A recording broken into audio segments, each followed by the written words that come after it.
Subscribe कीजिए बीना के अवधि गीत चैनल को और बेल आइकन को दबाइए हमारी वीडियो सबसे पहले देखने के लिए। आवै चंदा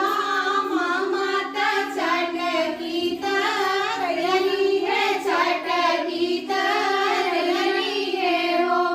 सखिया कहवा से आवै चटक मैया हाथे नारी अरली है हाथे नारी अरली है हो सखिया कहवा से आवै चटक मैया हाथे नारी अरली है हाथे नारी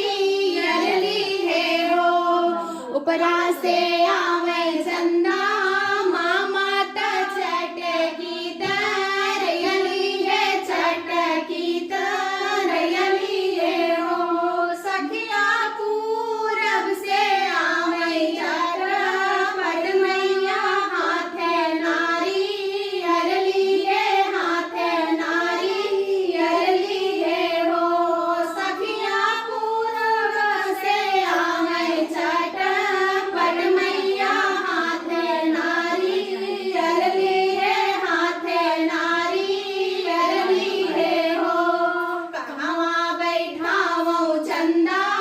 मामा त चटकी तरयली है चटकी तरयली है हो सखिया कहवा बैठावो चटक मैया हाथे नारी अरली है हाथे नारी अरली है हो सखिया कहवा बैठावो चटक मैया हाथे नारी अरली है हाथे नारी अरली है हो भिवरे बैठावो चंदा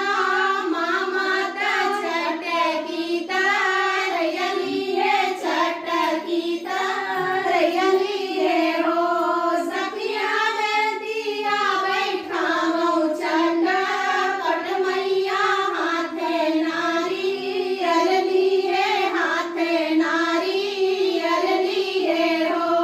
सखिया में दिया बैठावो चटक मैया हाथे नारी अरली है हाथे नारी अरली है हो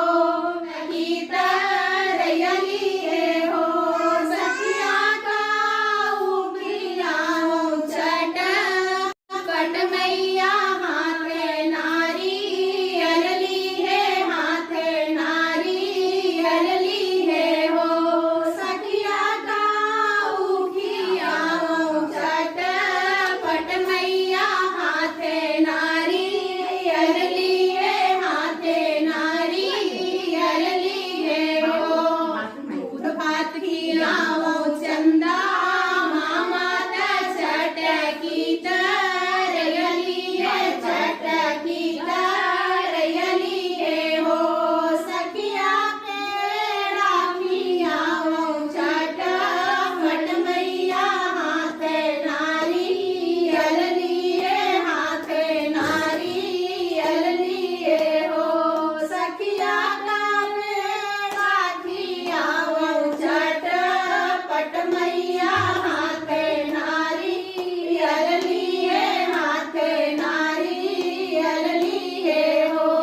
काऊ मैं मांगेऊ चंदा मामा त चटकी तरयली है चटकी तरयली है हो सखिया काऊ मैं मांगेऊ चटक मैया हाथे नारी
हो।